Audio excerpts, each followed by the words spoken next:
Hey, what's going on, everybody? It's Wilhelm Screamin'. Welcome back to another day in Destiny 2 for some more Destiny 2 news and Lightfall Season of the Deep intel. And today, once again, is Friday, so we have our Friday weekly update. XUR has returned, as well as Trials of Osiris. There will not be any more Iron Banner for the remainder of this season. Keep that in mind. So Trials is your go-to for a competitive Crucible playlist. And we're also going to cover all the other farms and cheeses that you can use heading into the weekend. There are some great ones this week, some unique loot, so you definitely want to take full advantage of it. But to start it off, XUR can be found today over in the EDZ, in the Winding Cove, up on the cliff.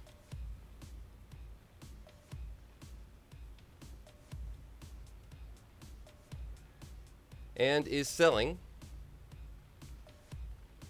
We had the Wardcliff coil.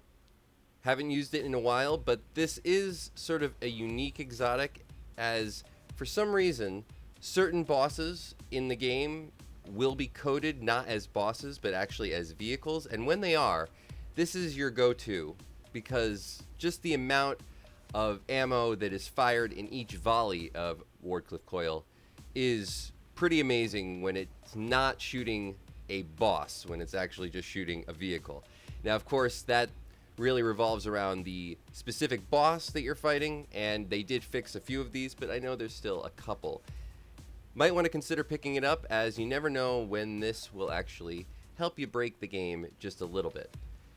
Moving on, we have the Gwenson vest for the Hunter class with a 64 roll. Not bad, actually. Very high mobility. Would have liked to have seen maybe a little bit more in like recovery or discipline, but mobility isn't bad for Hunters, so if you don't have one, pick it up.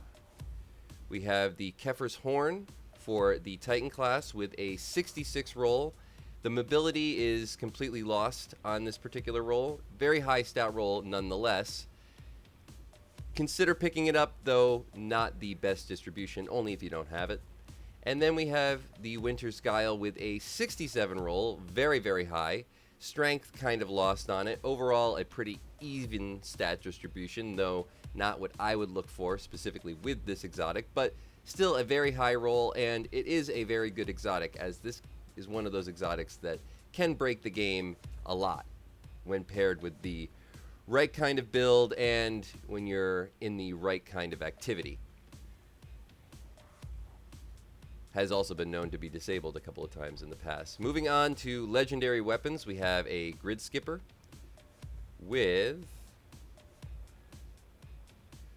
multi-kill clip, tunnel vision, we have high caliber rounds, light mag, polygonal rifling, and chambered compensator. Hopefully I said all those correctly. This also comes with a range masterwork. Not a bad Grid Skipper if you're looking for a decent Void pulse rifle. I've actually used this quite a bit in previous seasons in PvP. I really like high caliber rounds, one of my favorite perks for PvP. We have a 7th Seraph submachine gun, one of the rarest submachine guns currently in the game. Definitely pick this up if you don't have one. I have a few of these with varying rolls, but this one is actually a decent one, maybe not the best, but definitely decent with Dragonfly. We have 4th times the charm, extended mag, steady rounds, fluted barrel, and extended barrel, also with a stability masterwork. Definitely pick this up, as it is very rare. You never know when you're going to see another one of these come around. I like them when they roll with either Vorpal, or I believe they can actually roll with Volt Shot now, though don't quote me on that. We have a Extraordinary Rendition submachine gun with Zen Moment Thresh, and accurized rounds, extended mag, hammer forge rifling, and corkscrew rifling. Might be a fairly decent PvP roll. This one has a stability masterwork. We have the Aquilos sniper rifle, deep sight activation weapon with Rasputin's arsenal, incandescent, kind of a unique perk for a sniper rifle. Don't see it come along too much, as there's not that many snipers that I think can roll with it. This has fragile focus, appended mag, steady rounds, small bore, and full bore with a stability masterwork. I would give this a decent score, maybe better suited for PvE just because it has incandescent on it, though I'm not totally sure. These used to be pretty good in PvP as well as PvE. We have a Soul Survivor with Disaster Plan, Focused Fury, and Outlaw. I used to really enjoy this sniper back in Vanilla Destiny, or just after Vanilla Destiny 2. This one comes with full bore, arrowhead brake, as well as alloy magazine, extended mag, and Outlaw. The handling masterwork. Not the best roll on this one. We have a just in case sword, also with incandescent. Interesting. Might be worth a pickup just for that. Also with Disaster Plan, Unrelenting, Sword Master's Guard, Enduring Guard, Jagged Edge, and Tempered Edge with an Impact Masterwork. And then we have a Bad Omens with Kill Clip, Field Prep, Black Powder, Implosion Rounds, Quick Launch, and Counter Mass with a Blast Radius Masterwork. Kind of a mid-roll on this particular Bad Omens. Kill Clip and a Blast Radius is not bad, but other than that, I would kind of skip it. For Legendary Armor today, nothing too stand out for the Warlock. As far as a stat distribution goes, this might be the only one that you would maybe want to consider picking up. That is the boots, if you're just listening. Armor is back to normal as they are rolling in the low 60s, but if you're on a Hunter, everything is actually pretty good. And if you're on a Titan, the boots are actually very good. I believe there is a 65 roll on the Titan boots with a very high recovery discipline build on it, and the Hunters have good things across the board. So if you're on a Hunter and you're looking for some legendary armor, maybe go pick this up. Over on the exotic weapons page, we have the Dead Man's Tale with Outlaw and composite stock, also high caliber rounds and corkscrew rifling. And then we have a Hawk Moon with opening shot, textured grip, alloy magazine, and arrowhead brake. Not a bad roll. I did hear also that I believe Dead Man's Tale will be leaving XUR's inventory and will be a craftable weapon heading, I believe, into next season. So if you don't have a Dead Man's Tale, it might be worth picking up. But also remember, you will be able to craft a better one next season. So maybe skip on picking up a Dead Man's Tale. We also have our exotic cipher. Remember, pick it up. If you don't have one, you can hold up to 5 now. And that is going to be it for XUR today. We're now going to make our way over to the tower.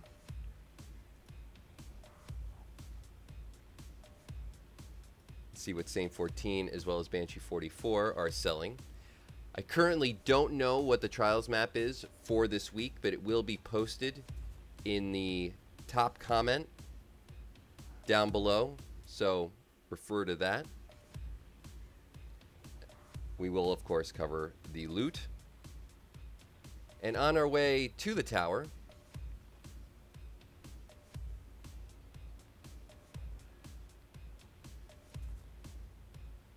just want to cover a few more things for today as well as for this week.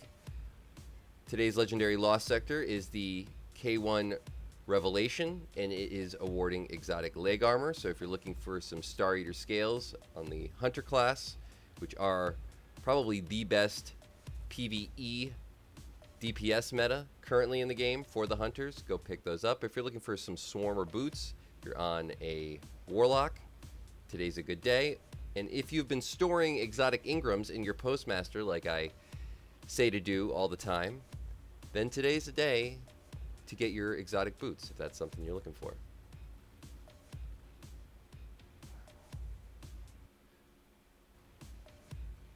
This week in Trials, Saint 14 has, again, the Messenger and the Unexpected Resurgence. And for our Adept weapon, we have the Unwavering Duty Machine Gun. I'm not totally sure where this plays into the meta as far as PvP or PvE. I could imagine probably more into PvE, actually, even though it's a PvP reward. But tell me what a good role for this is in the comment section down below if you're going to be grinding for it this weekend, trying to max out Trials of Osiris. Again, remember, the map will be posted as the pinned comment down below. Before we head over to Banshee 44, again, just wanted to cover a couple more things. We covered today's Legendary Lost Sector. Remember, In the Deep is also available this week for the Moon mission.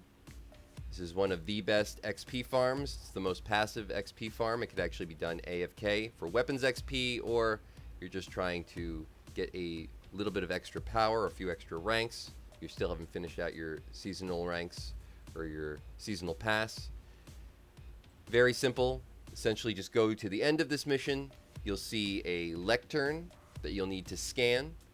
Once you scan that lectern, you then want to jump off the nearest ledge to sort of reset the encounter. You'll spawn back in right before you scan the lectern again, and then you will have infinite thrall in the zone where the lectern actually is. So as long as you stay in that zone, you'll essentially have an infinite kill farm, and it's thrall. Very easy to kill. Have fun with it. You can actually set up several AFK farms there.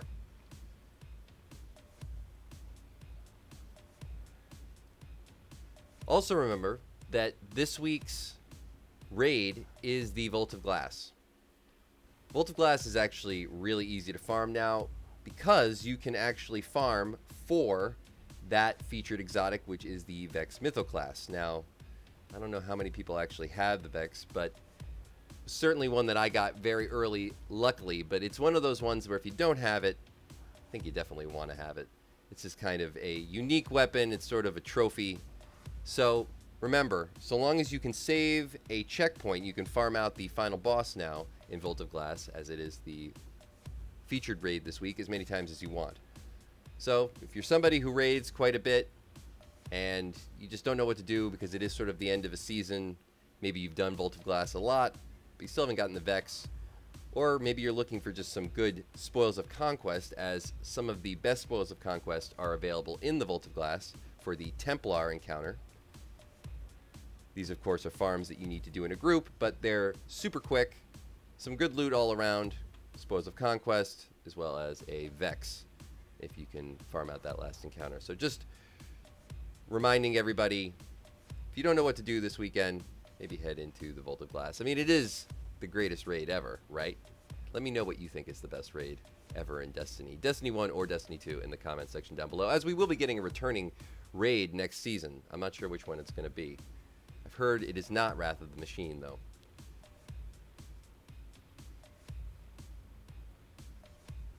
We're going to head over to Banshee 44 now really quick, see what his featured loot is for today.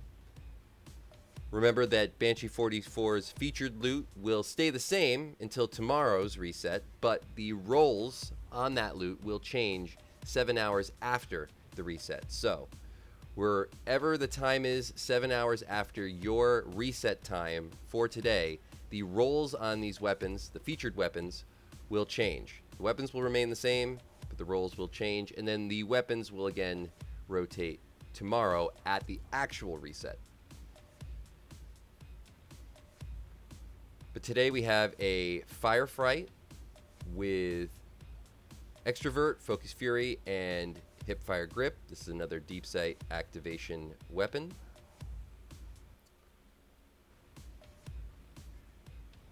With full bore and hammer forge rifling, stability masterwork, not bad. We have the weapon that's always here, the Nezarac's Whisper, another deep sight activation with Extrovert, Adrenaline Junkie, and Demolitionist.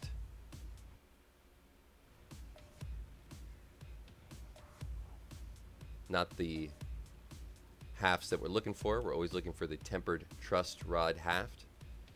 We have an Aquilos hand cannon, another deep sight activation weapon with Rasputin's Arsenal, Focus Fury, Air Assault, kind of mid. Chambered Compensator. with extended barrel, flared magwell. Seraph rounds is a unique perk. There's been things in the past that Seraph rounds have been able or allowed you to do that you probably wouldn't have been able to do normally, as it is a type of perk that allows you to actually kill yourself by shooting and bouncing your ammunition off of any target. So there used to be other particular strikes that you would kill yourself at the beginning and then you could actually bypass quite a bit of it. I don't think that's the case anymore, but still a unique perk all around. And this one comes with a range masterwork. We have a threaded needle with frenzy and clown cartridge. Actually a really great roll for this weapon. Too bad the weapon is not really great at the moment when it comes to meta. Enhanced battery, projection fuse. We have a fluted barrel as well as corkscrew rifling and a charge time masterwork. Maybe consider picking this up just for the future. You never know when linears are going to be good again. And then we have a Tears of Contrition, another deep sight activation weapon with extrovert, opening shot, and no distractions. Corkscrew rifling and fluted barrel. Flared magwell as well as appended mag.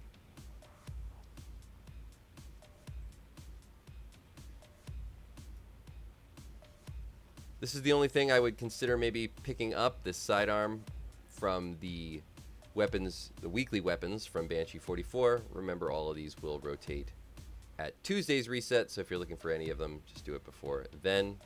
Not a bad roll on this Decider shotgun because it has 1-2 punch, but not the type of frame that I would really want for 1-2 punch. You're not getting the most out of it. And that is going to be it for all the information in today's video. Hopefully you found something in this video helpful. Please remember to like, comment, and subscribe to the YouTube channel and turn on the bell to post notifications so you never miss out on any future Destiny 2 Lightfall content like this. You can also follow me on Instagram or Twitter. They'll be linked in the description box down below.